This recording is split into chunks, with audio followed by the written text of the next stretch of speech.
Mi esposa no podía tener hijos, así que adoptamos a una hija del sistema de acogida. Nunca imaginé que se convertiría en una pesadilla viviente. En su cumpleaños número 18, salió corriendo de mi habitación gritando que la había agredido. Mi esposa respaldó todo su relato, corroborándolo por completo. Me quedé sin palabras, absolutamente indefenso. Terminé pagándole una enorme suma. Mi esposa se divorció de mí y lo perdí todo. Mi trabajo como profesor quedó suspendido. Fui públicamente humillado, convertido en un paria en mi propia comunidad. Con el tiempo abrumado por la depresión, me lancé desde un edificio alto. Solo después de mi muerte se reveló la aterradora verdad. Entonces abrí los ojos y había regresado al día del cumpleaños 18 de mi hija. Papá, es mi cumpleaños 18. ¿Qué me vas a regalar? Marisol, jalándome del brazo, hablaba con emoción. Fue como si me golpeara un ladrillo. Había vuelto a nacer. Miré a esta loba con piel de oveja sintiendo un escalofrío. Marisol, te compré un hermoso vestido. Ve a probártelo para que tu papá pueda verte, dijo Verónica, mi esposa, saliendo del dormitorio con una caja de regalo. Sus ojos rebosaban adoración hacia Marisol. Marisol agarró la caja con entusiasmo y se fue a cambiar. Ese mismo día, con ese mismo vestido, ella saldría corriendo de mi estudio, convenientemente hacia un grupo de parientes, amigos y colegas que estaban en la casa para la fiesta de cumpleaños. Juan, eres un monstruo. Atacaste a tu propia hija, habían gritado todos. Llamaron a la policía y me arrestaron, completamente confundido, y Verónica, mi esposa durante 20 años, se había puesto de su lado acusándome. Marisol acababa de cumplir 18. El hecho de que fuera hija adoptiva pintaba una imagen de mí como un depredador social, un criminal. La universidad me suspendió. Los estudiantes que antes me admiraban ahora me escupían. Marisol exigió $1.000.000. Bajo una enorme presión pública, pagué usando la herencia de mis padres. Verónica se divorció de mí, llevándose lo que me quedaba. Después llegó la depresión, el salto, el final. Tras mi muerte, los vi a Verónica y Marisol abrazadas con un hombre desconocido en el lugar de mi suicidio. Papá, ¿qué te parece cómo me veo? La dulce voz de Marisol me hizo volver al presente. Al mirarla, noté una gran semejanza con Verónica, casi como si fuera su versión más joven. Adoptamos a Marisol cuando tenía 2 años. Después de eso, Verónica volcó toda su energía en ella, hasta le dio su apellido. Jamás imaginé que ambas pudieran ser madre e hija biológicas. Me solté de Marisol, incómodo. Está bonito, murmuré. Voy a la tienda por provisiones. Tendremos muchos invitados esta noche. Me levanté y salí. Espera, Juan, me llamó Verónica. Me detuve, dándome vuelta para mirarlas. No olvides el pastel de cereza favorito de Marisol, dijo, radiante. No lo olvidaré, respondí. Tampoco olvidaré lo que me hiciste. No desperdiciaría esta segunda oportunidad. Pagarían por todo. Regresé de la tienda. Verónica y Marisol habían salido a hacerse la manicura. Corrí a mi estudio e instalé las cámaras ocultas que acababa de comprar. Probé la conexión a mi teléfono. Todo funcionaba perfectamente. Salí del estudio y empecé a cocinar. A la fiesta de Marisol vendrían familiares, amigos, colegas e incluso algunos profesores de la universidad. Casi había terminado de cocinar cuando Verónica y Marisol volvieron, rebosantes de emoción, presumiendo sus uñas y maquillaje. Luego Marisol me llevó al sofá. Papá, has estado trabajando mucho. Déjame darte un masaje, dijo, empezando a presionar mis hombros con cuidado. Verónica me acercó un vaso de té helado desde la cocina. Cariño, toma un poco de té. Para cualquier persona ajena, éramos la familia perfecta. Eché un vistazo al té y lo aparté. Acabo de beber agua. Ahora no tengo sed. Verónica se quedó desconcertada. Era la primera vez que yo me negaba. Ella le lanzó una mirada a Marisol. Entonces Marisol tomó el té y me lo ofreció de nuevo. Papá, gracias por todo, por haberme criado. Por favor, bebe este té. Considéralo un brindis de tu hija. Se agradece el gesto, cariño, pero de verdad no tengo sed. Lo tomaré más tarde. Lo rechacé nuevamente. Noté unos gránulos blancos sin disolver en el fondo. Marisol vaciló, sorprendida de que la rechazara 2 veces. Papá, ¿me odias? Ni siquiera aceptas el té que te preparé. Empezó a llorar, luciendo desconsolada. Juan, bébelo. No la hagas enojar. Es su cumpleaños, insistió Verónica, mirándome con algo extraño. Marisol me ofreció el té otra vez. Juan, bébelo, repitió Verónica, tomando el vaso y empujándolo hacia mis labios. Abrí la boca para protestar, pero ella me apretó la nariz, obligándome a tragar. Empecé a atragantarme, y no paró hasta que terminé todo el vaso. Miré a la mujer que había amado por tantos años, notando una ligera mueca de satisfacción en su rostro, y sentí una amarga ironía. Casi de inmediato me mareé. Los párpados me pesaban. Verónica, me siento algo extraño. Creo que me estoy enfermando. Intenté incorporarme, pero Verónica solo sonrió. Tal vez. Marisol, ayuda a tu papá a recostarse. Marisol me tomó del brazo. Vamos, papá, descansa en tu cuarto. Me condujo a la pequeña cama de mi estudio. Verónica insistía en que durmiera allí porque mi manera de roncar le molestaba, y llevaba durmiendo en el estudio más de 13 años. En cuanto me acomodó, me dio un leve empujón. «Papá, ¿estás dormido?» Al ver que no respondía, llamó. «Mamá, el tonto ya se durmió». Tu plan funcionó. Por suerte, yo había tomado un antídoto antes de que volvieran, anticipando su jugada. Verónica entró y me pateó varias veces. Al comprobar que no reaccionaba, empezó a hablar. «Juan, todo es por culpa de tus padres y su testamento absurdo, dejándote todo a ti y nada para mí, su nuera. Así que no me eches la culpa de lo que pase a continuación». Ahora entendía. Era por la herencia de mis padres. Yo venía de una familia con dinero antiguo. Mis padres compraron una casa en el centro hace años. Ahora valía millones. Habían hecho un testamento dejándomelo todo a mí, excluyendo a Verónica, pues nunca habían aprobado nuestro matrimonio. Yo tenía estudios superiores y ella solo la preparatoria. Esa gente llegará en cualquier momento. Esto lo arruinará. Él perderá su trabajo. Perderá todo, dijo Verónica dándome otra patada y luego varias bofetadas. «Mamá, ¿y si lo lastimas demasiado? ¿Si alguien se da cuenta?», preguntó Marisol con preocupación. «De eso se trata, que parezca que él se defendió», dijo Verónica con frialdad. Agarró la blusa de Marisol y la rasgó. «Cuando llegue tu abuelo, te abalanzas sobre él y le dices que Juan te ha estado lastimando desde hace años. Con todos aquí te van a creer». «Mamá, tengo miedo», murmuró Marisol. «¿Quieres que seamos familia otra vez? ¿O prefieres seguir llamando a este hombre papá? Él es la razón de todo este problema». «Ponte las pilas», espetó Verónica, mostrando un contraste escalofriante con su habitual actitud maternal. Una familia. ¿Marisol era en realidad hija biológica de Verónica? Pero Verónica supuestamente era infértil, por eso adoptamos. El teléfono de Verónica sonó. Ella sonrió. «Prepárate, ya llegaron». Tenía un cómplice. Salió de la habitación. Marisol se quedó viéndome y cerró la puerta con cuidado. Marisol cerró la puerta con cuidado después de que Verónica saliera. Aunque me creía completamente inconsciente, yo podía observarla a través de mis pestañas entrecerradas. Mi corazón latía con fuerza, pero me mantuve inmóvil. Las cámaras seguían grabando todo. Marisol se sentó en una silla cercana, mirándome con una expresión que no supe descifrar. Culpa, miedo. Por un momento, me pareció ver a la niña pequeña que había criado durante tantos años. La niña que corría a mis brazos cuando tenía pesadillas. La que me pedía que revisara sus tareas de matemáticas. «Lo siento, papá», murmuró en voz tan baja que apenas pude escucharla. Mi mente era un torbellino de preguntas. ¿Cómo habíamos llegado a esto? ¿Cuándo había comenzado este plan? ¿Desde cuándo Verónica me había estado engañando? Fuera, escuchaba voces. Los invitados estaban llegando. Reconocí la voz de mi suegro, un juez respetado en la comunidad. También escuché a varios de mis colegas de la universidad. Todos ellos pronto serían testigos de mi supuesta depravación. Marisol se levantó y comenzó a caminar nerviosamente por la habitación. «No puedo hacer esto», la oí susurrar. «No es justo». En ese momento sonó el timbre de la puerta. Marisol se sobresaltó. «Marisol, cariño, ¿puedes abrir? Estoy terminando de arreglarme», gritó Verónica desde otra habitación. Marisol salió rápidamente del estudio. Aproveché ese momento para moverme. El antídoto que había tomado estaba funcionando, pero aún me sentía débil. Me arrastré hasta mi escritorio y abrí el cajón donde guardaba una pequeña caja fuerte. Con manos temblorosas, introduje la combinación 1807, la fecha en que adoptamos a Marisol. Dentro había documentos importantes, el testamento de mis padres, escrituras y algo que había mantenido oculto por años. Un sobre amarillo con el nombre de Marisol escrito en él. Lo tomé y lo guardé en mi bolsillo interior. Las voces se hacían más fuertes. La fiesta estaba comenzando. Escuché la voz de Verónica, encantadora como siempre, saludando a todos. Nadie sospecharía jamás de ella. Volví a mi posición en la cama justo cuando la puerta del estudio se abrió nuevamente. Era Verónica, acompañada por un hombre que no había visto nunca. ¿Está completamente dormido?, preguntó el hombre, acercándose a mí con cautela. «Sí, Carlos, le di suficiente para tumbar a un caballo», respondió Verónica con frialdad. Nunca ha podido tolerar bien los medicamentos, Carlos. Así que este era el hombre con el que Verónica me engañaba, el hombre que había visto abrazándola en el lugar de mi suicidio. «Verónica, ¿estás segura de esto? Una vez que lo hagamos, no hay vuelta atrás», dijo Carlos, y noté cierta vacilación en su voz. «¿Ahora tienes dudas? Llevamos planeando esto por años», espetó Verónica. «Todo está listo. Marisol sabe lo que tiene que hacer. Tú solo asegúrate de que nadie entre aquí hasta el momento adecuado». «¿Y después?», preguntó Carlos. «Después nos vamos, con su dinero, su casa, todo», respondió Verónica con una sonrisa que nunca antes le había visto. Una sonrisa cruel, calculadora. «Finalmente podremos estar juntos, los tres, como siempre debió ser». «¿Los tres?», pensé. ¿Se refería a ella, Carlos y Marisol? Carlos asintió y salió de la habitación. Verónica se quedó un momento más, observándome con una mirada que mezclaba desprecio y satisfacción. «Adiós, Juan», dijo en voz baja. «Fuiste útil mientras duró». Salió del estudio estudio, dejándome solo con mis pensamientos turbulentos. Los minutos pasaban lentamente. Podía escuchar la música, las risas, las conversaciones. La fiesta estaba en pleno apogeo. Pronto llegaría el momento del pastel y después mi ruina. La alarma de mi teléfono sonó repentinamente. La había programado para recordarme tomar mi medicina para la presión arterial, pero en este contexto era una señal. Era hora de actuar. Con esfuerzo logré sentarme en la cama. Las drogas estaban perdiendo efecto más rápidamente gracias al antídoto, pero aún me sentía mareado. Extraje mi teléfono del bolsillo y verifiqué las cámaras. Estaban funcionando perfectamente. La puerta del estudio se abrió de golpe. Era Marisol. ¡Papá!, exclamó sorprendida al verme despierto. ¿Cómo? ¡Marisol!, logré articular. Sé lo que planean hacer. Sé todo. Ella me miró fijamente, con los ojos llenos de lágrimas. No lo entiendes, papá. No tengo opción, dijo con voz quebrada. Siempre hay opción, hija, respondí, y saqué el sobre amarillo de mi bolsillo. Y hay cosas que necesitas saber antes de tomar la tuya. Afuera, escuché que comenzaban a cantar Feliz cumpleaños. El momento se acercaba. Capítulo 4. ¿Qué es esto?, preguntó Marisol mirando el sobre con recelo. La verdad, respondí, extendiéndoselo con mano temblorosa. Algo que debí haberte mostrado hace mucho tiempo. Marisol tomó el sobre, dudando. Afuera la canción de cumpleaños estaba por terminar. Teníamos poco tiempo. Ábrelo, le insistí. Rápido. Con dedos temblorosos, Marisol rasgó el sobre. Dentro había varios documentos, una carta escrita a mano, certificados médicos y un acta de nacimiento. Comenzó a leer la carta. Vi cómo sus ojos se ensanchaban, cómo el color abandonaba su rostro. No, esto no puede ser verdad, susurró. Lo es, afirmé. Lo descubrí hace 3 años, pero no tuve el valor de enfrentarlo, de enfrentarte con esto. El acta de nacimiento mostraba su nombre real: Marisol Vega Sánchez, hija de Verónica Vega y Carlos Sánchez, nacida 2 años antes de que Verónica me conociera. Ella me dijo que eras huérfana. Continué mientras Marisol seguía leyendo. Que tus padres habían muerto en un accidente. Me mostró documentos falsos. Contrató a una trabajadora social que resultó ser su prima. Todo fue una farsa, Marisol. Me dijo que mi padre biológico había muerto, murmuró Marisol con voz apenas audible. Que tú eras mi segunda oportunidad de tener un padre. Afuera, los aplausos indicaban que la canción había terminado. Pronto Verónica vendría a buscar a Marisol para ejecutar su plan. Hay más, dije, señalando los certificados médicos. Verónica nunca fue infértil. Esa fue otra mentira para justificar la adopción. Marisol revisó los documentos con manos temblorosas. Eran los resultados de un chequeo médico que Verónica se había realizado 1 año antes de nuestra boda. Un chequeo que confirmaba su perfecta salud reproductiva. Durante años me hizo creer que su mayor dolor era no poder tener hijos, expliqué, sintiendo un nudo en la garganta. Me convenció de que adoptar era nuestra única opción para formar una familia. Y yo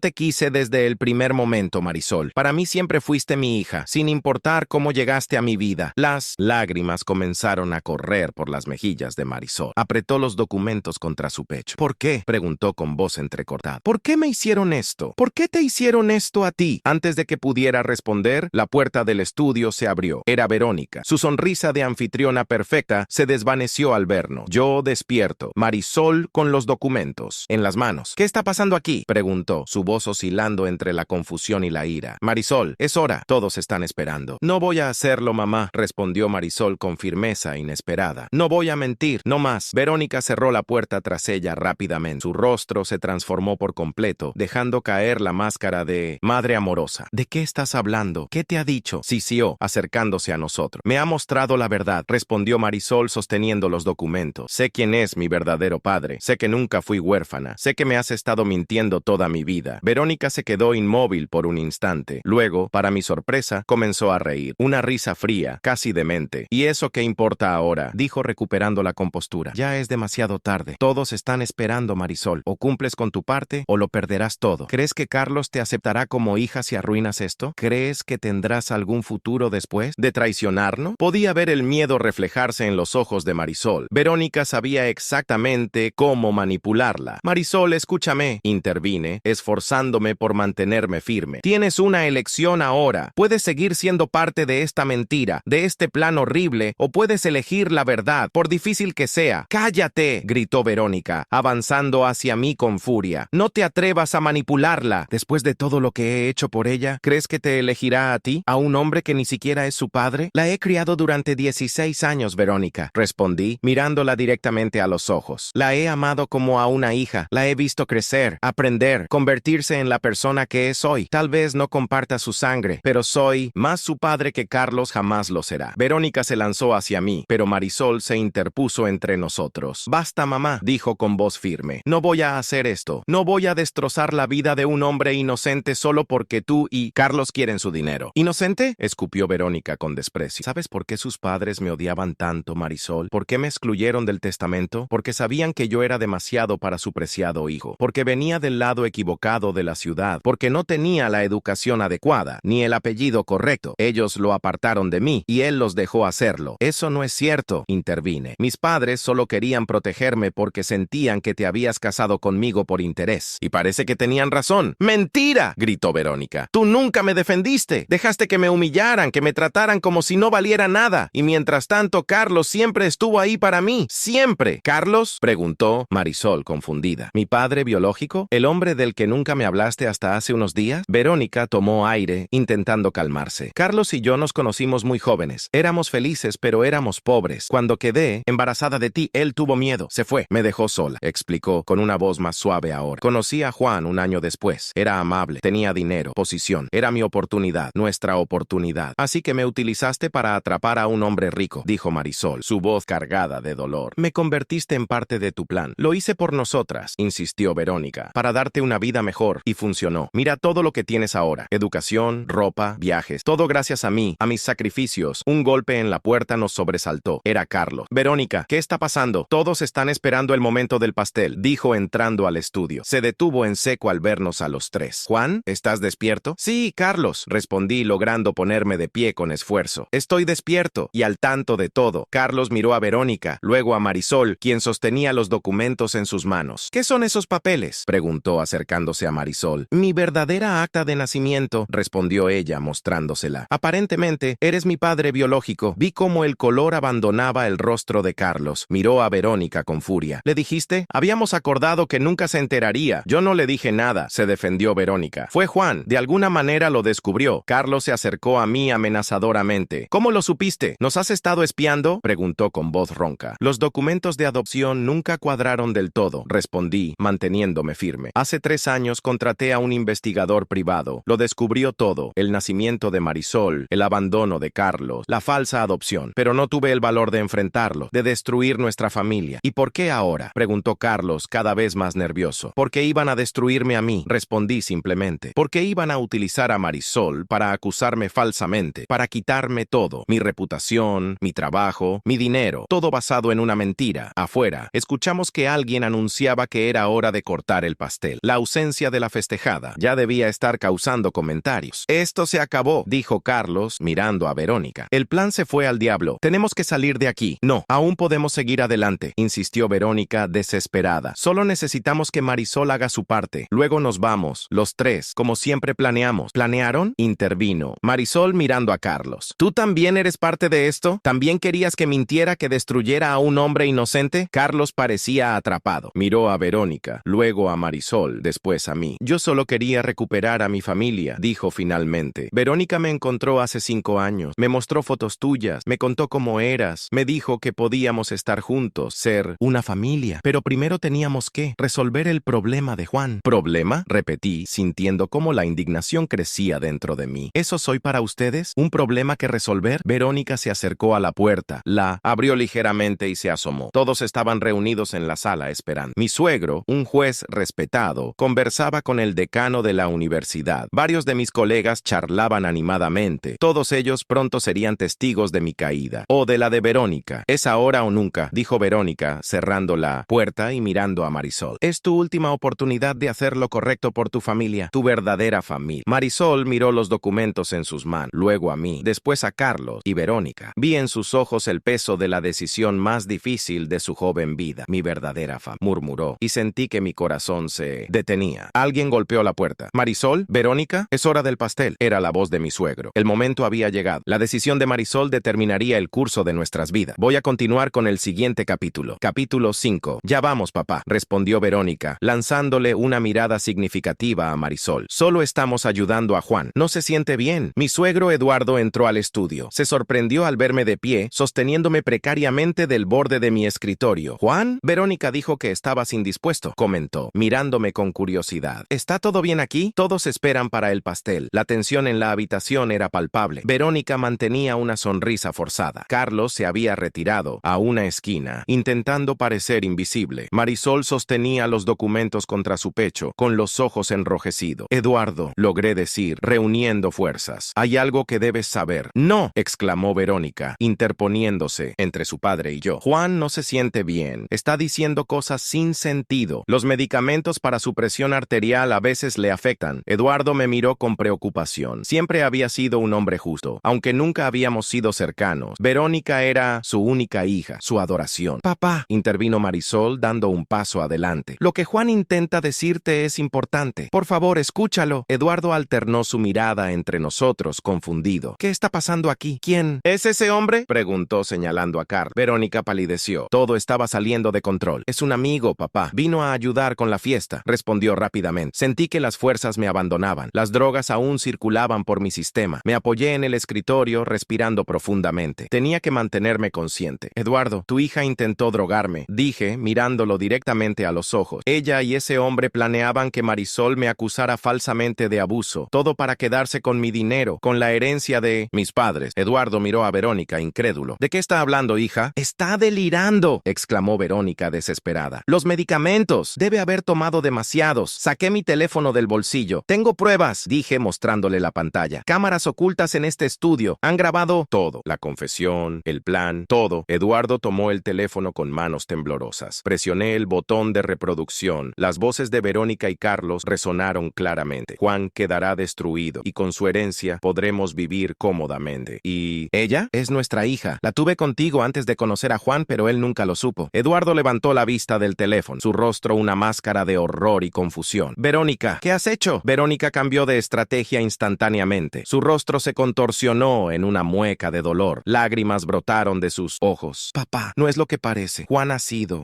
terrible conmigo durante años. Me ha humillado, me ha hecho sentir inferior. Tenía que protegerme, proteger a Marisol. Mentira, intervino Marisol, su voz firme a pesar de las lágrimas. Juan siempre nos ha tratado bien, siempre ha sido un buen padre para mí. El plan era de mamá y Carlos, querían su dinero, nada más. Eduardo se tambaleó, como si cada palabra fuera un golpe físico. Se apoyó contra la pared, su rostro envejecido de repente. El acta de nacimiento, dijo, extendiendo la mano hacia Marisol. Déjame verla. Marisol le entregó el documento. Eduardo lo leyó detenidamente, su expresión cambiando de incredulidad a dolor profundo. Mi propia hija, murmuró mirando a Verónica. ¿Cómo pudiste? No solo a Juan, sino a mí. Me hiciste creer que era adoptada. ¿Dónde quedó tu decencia, Verónica? ¿Los valores que tu madre y yo te inculcamos? Verónica ya no intentaba mantener la fachada. Su rostro se endureció. El odio brillaba en sus ojos. ¿Valores?, escupió con desprecio. ¿Como cuando rechazaste a Carlos por ser mecánico? ¿Como cuando me obligaste a terminar con él porque no era lo suficientemente bueno para tu hija? Eduardo miró a Carlos. El reconocimiento iluminó su rostro. ¿Carlos Sánchez? ¿El chico del taller?, preguntó incrédulo. ¿Has mantenido esta venganza por 20 años? No fue solo venganza, intervino Carlos encontrando su voz. Yo la amaba, siempre la amé. Cuando me buscó hace 5 años me contó todo. Cómo se había casado con Juan por su dinero, cómo había hecho pasar a nuestra hija como adoptada. Me dijo que podíamos ser una familia de nuevo, los tres, a costa de destruir a un hombre inocente. Respondí, sintiendo una mezcla de pena y furia. A costa de utilizar a Marisol como un peón en su juego enfermizo. Afuera, los invitados comenzaban a inquietarse. Alguien golpeó la puerta nuevamente. ¿Eduardo? ¿Está todo bien?, era la voz del decano de la universidad. La gente está esperando. Eduardo miró a su alrededor. A su hija, ahora expuesta como una manipuladora. A mí, la víctima de un complot perverso. A Marisol, atrapada entre dos mundos. No, no está todo bien, respondió finalmente abriendo la puerta. Pastor, necesito que reúnas a todos en la sala. Hay algo que deben saber. Verónica intentó detenerlo. Papá, no, por favor, podemos arreglar esto en privado. No, Verónica, respondió Eduardo con firmeza. He sido juez durante 30 años. Mi vida se ha basado en la verdad y la justicia. No voy a encubrir esto. No puedo. Salió del estudio, dejándonos momentáneamente solo. Verónica se volvió hacia mí, el odio destilando de cada poro de su ser. Te vas a arrepentir de esto, Juan, amenazó en voz baja. Puede que hayas ganado esta batalla, pero te aseguro que encontraré la forma de destruirte. Ya lo intentaste. Una vez, Verónica, respondí calmadamente. Y fallaste. No habrá una segunda oportunidad. Carlos parecía haber envejecido 10 años en los últimos minutos. Se acercó a Marisol con cautela. Yo no sabía que las cosas llegarían tan lejos, dijo su voz quebrada. Solo quería conocerte, ser tu padre. Marisol retrocedió retrocedió un paso. Si hubieras querido ser mi padre, no habrías aceptado este plan, respondió con frialdad. Un verdadero padre protege, no destruye. Sus palabras parecieron atravesar a Carlos como dagas. Bajó la cabeza, derrotado. Afuera, escuchamos la voz de Eduardo dirigiéndose a los invitados. Estaba explicando la situación, aunque no podíamos distinguir exactamente sus palabras. Un murmullo de sorpresa y consternación se elevó entre la multitud. Es hora, dije, enderezándome con esfuerzo. Vamos a enfrentar la verdad. Todos nosotros salimos del estudio, yo apoyándome en el marco de la puerta, aún débil por los efectos de las drogas. Verónica con la cabeza alta, desafiante hasta el final. Carlos cabizbajo, evitando las miradas. Y Marisol, con los documentos en la mano, caminando a mi lado. En la sala, todos guardaron silencio al vernos. Rostros familiares me miraban con una mezcla de sorpresa, confusión y en algunos casos horror. Eduardo estaba de pie junto a la mesa del pastel, su figura imponente aún a pesar de su edad. He informado a todos sobre la situación, dijo cuando nos acercamos, aunque creo que deberían escucharlo directamente de los involucrados. El silencio era opresivo. Sentí todas las miradas sobre mí. Durante un instante terrible, reviví